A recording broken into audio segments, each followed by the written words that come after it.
Football's back, and that means we have something to talk about. So let's start with Trey Lance and his 49ers debut against the Kansas City Chiefs. First preseason game, and let's get right into it. If I know the play, I'm going to talk about it. If I don't, not going to pretend like I know what it's called, but this one is a day one install, his very first drop back. So it's called fly to I left, P16 read. And all that fly tells you is the tight end's going from one side of the formation to the other.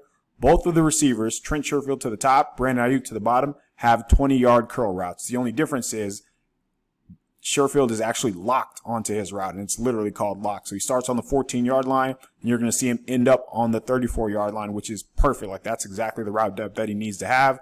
And the other difference is Ayuk, it's called a read route. So he's going to do the same thing. And if he feels like either one of these safeties, if they end up being the high safety, if he feels like he can get behind them, or if one of them cuts an underneath route or bites on the play action fake, then Ayuk's going to take off and run. So let's kind of see how that works out, and we'll walk through it a couple times. Good protection. Drop. And let's walk that back. So there's a lot going on in this play. So first off, as you can see, the Chiefs, at first they're in a too high look. Walks down to a single high. Good play action again. The route depth is a little different, but right here, and we'll get a better view from the end zone view, that's where he's looking. He has to know that this is open in the NFL. Let's go down here first to Ayuk, and I thought he did a really nice job. So right there, since Lance is not looking at Ayuk, I thought Ayuk does a really nice job here of finding a window, working away from this linebacker. He just has to catch the ball, and you imagine 9 times out of 10 he's going to catch that ball. But I think Lance has to understand in the NFL, this is open, man. Like, he does the right thing. His eyes are going to the right spot. He sees Sherfield's open. Watch him load up to throw and everything. In the NFL, when their back is turned, this is open. He's not going to be able to guard anything outside of his shoulder pads right here because he has no idea where the ball is. So Lance has the right idea. Just let it rip, man. Nothing wrong with that. But more than likely, this is going to be a completion.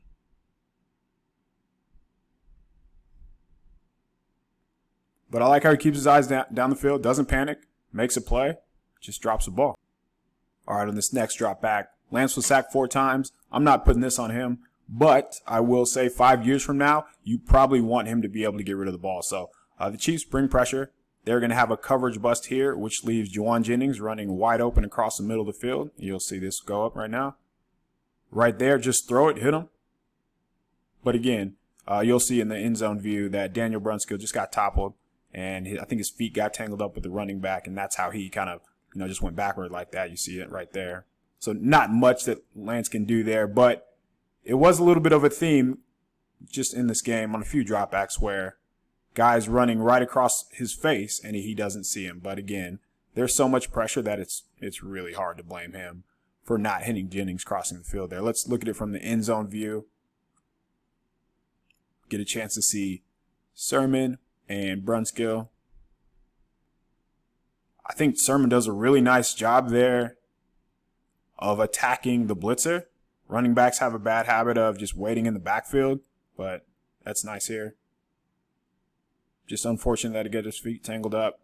And all right, this is the one. This is the play that, crowned Trey Lance. It's a great play, pretty amazing that he just made it look as effortless as he did. So the previous play didn't work, the read play where both receivers were running read routes. That didn't work because the safeties weren't biting on the play action. And what does Shanahan do? He makes sure to come back to it and take advantage of the over-aggressiveness. So this one is called weak left clamp. Ayuk to the bottom of the screen. He's running a 12 to 14-yard low cross. And then the difference between this play and the other ones that have been compared to this play, it was the Packers and the Saints in 2019 is, so we have the tight end coming across, and he's going to be a split blocker. And what that means is he's pretty much just looking for the first threat from the defense or any open field rusher.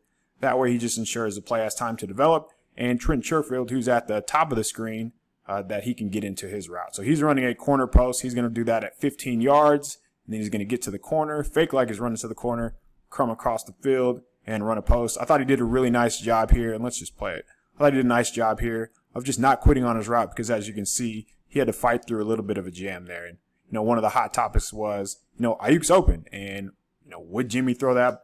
I mean, probably. Would Trey Lance probably throw it again? Yeah, but here's what they're looking at, and I think we have to talk about that. And Shanahan did a little bit after the game on Saturday too. So what they're looking at is this safety right here, and it's cut. Is he cutting any of the other routes? If he is, Lance is going to launch it to the corner post. And as you can see, he gets greedy, tries to jump on the corner route, and that's where Lance notices that and launches it across the field. So really effortless.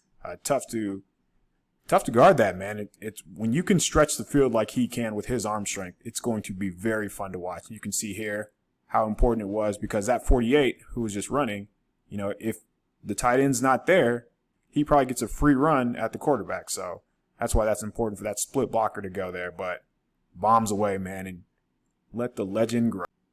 All right, we skipped over one of Lance's attempts because it was a screen to Juwan Jennings. Nothing really to see there, other than Juwan Jennings running very hard, and he played hard all game. So I'm sure his teammates and the coaches appreciated that. So after the game, Shanahan said that there was only one sack that he put on Trey Lance, and that was the one in the red zone. And, after watching it, it'd be hard to imagine that you put it on anybody else other than Lance. So let's talk about the play here. The 49ers, they motioned out the running back, who's Wayne Gallman, to the bottom of the screen. They're running their scat concept. So here's how that works. Wayne Gallman's going to run a now slant, which means he's not even taking a step. He's just going right across the middle right away. You have tight end running a seam, tight end as well running a seam. So essentially what they're trying to do is run the coverage off, and Wayne Gallman will be open underneath in that vacated area. To the top of the screen, you have a seam route from Trent Sherfield, and Richie James is running an in route. So that's how that works. And if you remember the Bengals game in week 2, again, 2019, the 49ers did the same play with Raheem Mostert. They just ran it to the other side. And I think the important part about this play is that the running back is hot. And that means that if the quarterback gets pressure, that's where the ball needs to go. So let's walk through everything that happened during this play. Let's start with the Chiefs. So as you can see, they're walking up pressure. It looks like somebody's coming. Like, you should know when this many people are in the box that somebody's probably going to come. And the Chiefs bring 6. The 49ers have 5 people to block. That means the QB is responsible for the blitz, with Wayne Gallman running that now slant. That's probably where the ball should go. We can see it from the end zone angle here that Lance wants to go there. He wants to throw the ball there. You can see that he's loading up, but it just doesn't happen quick enough. And I imagine these are the parts of the game where Shanahan wants to see him sped up, and that's probably why he's not working more with the starters right now. But again, 21-year-old kid, first preseason game. This is what you want to see, and this is the kind of conflict and adversity that you want him to see. All right, 3 things on this play, and we don't have to spend much time on this at all. So you'll notice that Lance goes to the right spot. He gets rid of the ball quickly. So in the quick game, that matters, and that's where Jimmy Garoppolo excels as well, just getting rid of the ball, letting his playmakers do the trick. The second thing, do you think Lance was watching this, or do you think these were the type of looks he was getting against James Madison, against North Dakota, against Northern Illinois? Watch how the Chiefs spin to cover 2 here. So one's going to walk down, he's going to go over, and I believe this guy is going to be the new high safety. And then the third one is just Aaron Banks, who he didn't play well. I don't think there's any real reason to sugarcoat it. He's the right guard. He gets beat by the time Trey Lance is at the top of his 3-step drop, which not good at all. So let's watch the play unfold. You can watch Banks, you can watch the safety rotation, and you can just watch how quickly Lance gets rid of the ball without being flustered by bodies around him, which is nice. Buys a little bit of time, well short of the sticks. It's 3rd down, but he doesn't take a sack, and I think that matters. But here's Banks from the end zone view. And then just notice how Trey Lance, 1, 2, 3, 1, 2, 3, and somebody's in his face. Like that. That's not what you want your rookie quarterback going through. All right, this next play, every team ever runs it, whether NFL, college, high school, just a 3-level flood concept. So Charlie Warner is going to run a deep corner route on this side. Fullback has trouble getting into his route, but he's going to run the first level flat right here. And then Juwan Jennings is going to come across the field, and he's going to be the second layer of the flood route. Nothing too fancy here. Lance does a good job. Gets rid of the ball. I think it's 5 steps, hitch, and throws it. A really good route actually by Charlie Warner right there. How about that? So, I mean, if the 49ers can get anything from Charlie Warner or any other tight end not named George Kittle this season, that'll be really nice. But You'll see from this angle, Wayne Gallman does a good job of stepping up. But other than that, man, good protection. Lance gets rid of the ball. Nice route by Warner. Love how he lowers his shoulder at the end there, too. So Kyle Shanahan is one of the best play callers in the NFL because he does not, like, if it's not broke, he won't fix it. Like, he's not trying to reinvent the wheel. And if a play works, he's going to go back to it on the same series. And you see that here. Same 3-level concept. It's just dressed up differently. Wide receiver to the bottom of the screen is going to run off. Slot receiver is going to run a first-level flat route. I think it's River Craycraft, and he has problems getting into his route, which probably disrupts the timing of the play. And then I believe it's Richie James running the over route here. And let's kind of walk through this play. It looks like maybe right here, he can loft it over. But, I mean, I've seen him in preseason. I've seen him in training camp. And Lance has missed James on this throw. Like, his eyes aren't there. So I imagine he went quick there. Maybe he doesn't think he can get it lofted over in between this defender. But I think the real issue is River Craycraft at the start of the play, because that's the safety valve. That's the option where you can't get hung up just like that. You got to sell the route a little bit more. He does a good job of using his athleticism as he always does. And I imagine we'll see a lot more of that, but he made the most of it. Should have been a positive play. Could have kept the offense ahead of the chains, but it was another drop. Yeah, I'm not sure, you want him to try to even attempt those type of throws to James. So no real issues with the play there. All right, so 3rd and 8, and your slot receiver runs a 6-yard out route. Not much you can be mad at the quarterback for that. Goes in the right spot. You want to go to the far side of the field. And when you have this much space, that's where the route is. Jennings is supposed to clear him out, and Craycraft has the entire field to work with to run an out route, but he doesn't get to the sticks, and that's why they are forced to punt here. You'll see this a little bit later, but watch his mechanics. Just watch how he stays tall here. He has a ball sail on him, maybe two passes sail on him later in the game where he kind of drops his weight when he goes to load up and throw. But this is nice. Just 1, 2, 3, throw. 1, 2, 3, ball's out on time where it needs to be. So that matters just as much as anything else here. All right, 3rd and 8. Have a bunch concept. They're going to get an isolation route. Richie James, out route. Ball hits him in the hands, hits him in stride, drop. And the 49ers have to punt. But again, 1, 2, 3, ball's out. Looks good. That's everything you want. The 49ers, their offense is predicated on the quick game. So you want your quarterback to be in rhythm. He's hitting these guys in stride. I mean, there's not much you can say for the quarterback here. That is arm strength. All right, in Talladega Nights, you guys remember the little kid. I'm all jacked up on Mountain Dew. That's what I feel like a lot of the rookie quarterbacks were like this past weekend, and especially Trey Lance. And with missing high, which he has done in practice, and it has been an issue, but he's just wound up, man. I feel like these are just, some of those first game jitters where he's just going to miss high. Like, that happens. But again, there are some good parts to this play. So you see that he is going through his progressions. He's not panicking when the first read isn't there. He's not drifting in the pocket. Stands tall, keeps his eyes down the field. And as soon as he sees Richie James coming across the field, he throws the ball. He just doesn't hit him. So process is there, results aren't. And I think you'll live with that. All right, this is probably the most egregious throw of the game. A very college type of throw here where you're reading the cornerback, more than likely. Even if he's reading the hang defender out here, Trey Lance is still wrong either way. Should have been an interception. So he thinks that the cornerback's going to sit on this concept because he's just going to run a slant, like a now slant again, with the tight end running deep.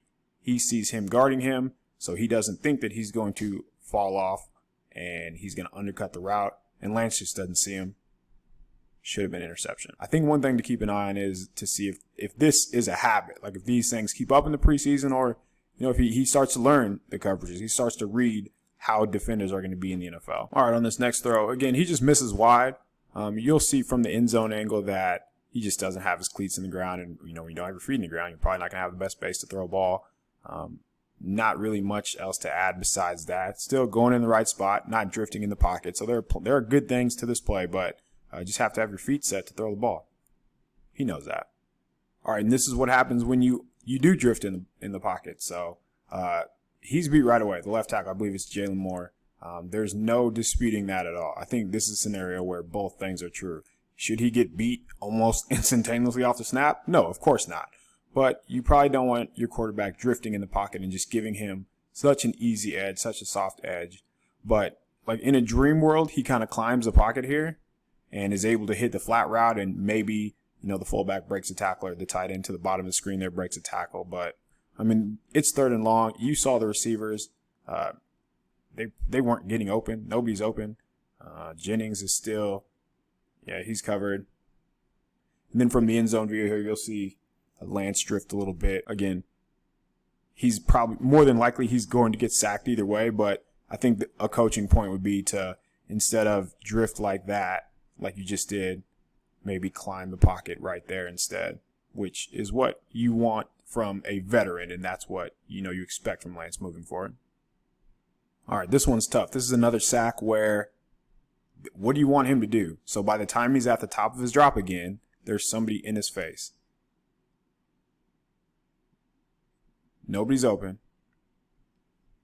End zone angle, you'll see a better job of it. There's the 2nd round pick.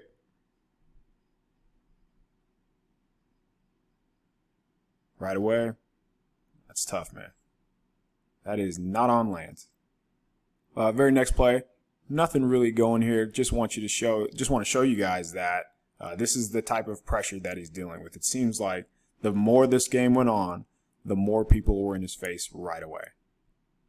All right, and this will be the last play. So it's 3rd and long here. Jennings is going to be the intended target. The ball is late. The ball probably should have been intercepted. I thought Jennings could have came back to the ball. I thought Lance could have anticipated better here. So the one thing, when you're on offense, the 2 things that you have to your advantage are, you know what the snap count is, and you also know where the play is going. Because of that, that's why he has to play with more anticipation here. So let's walk it through. Right there, he's already settling down in between the gap because Jennings knows he can't get on top of the safety. The ball he should probably be winding up to throw the ball here. He's a half second late. Rewind it back here. Ball should be out. Ball should be out. Ball should be out. He should be getting around, and the ball should be catching him. Like, he should be able to turn up and run. And he is probably a yard or 2 short of the 1st down, but the ball should be in his lap right now, or at least on the way to him. That's the difference in the NFL, man. And if you are a half count late, these guys will make plays. As you can see, he's pretty lucky there. But in Lance's defense, Jennings has to work back to the ball. There's no way you should be there's no way you should be waiting for the ball like that. And I'm sure he understands that, but you got to help your quarterback out a little bit. But overall, man, I thought Lance did a lot of good things. I thought you saw his pocket progression. You saw him stand tall in the pocket. You see his arm strength. The decision making, that's to be expected. This was his first freaking game. You saw some of the disguises that the Chiefs were doing. You saw how they were rotating their safeties. So not too worried about that at all. And I'll be looking forward to doing this more and more as the season goes along.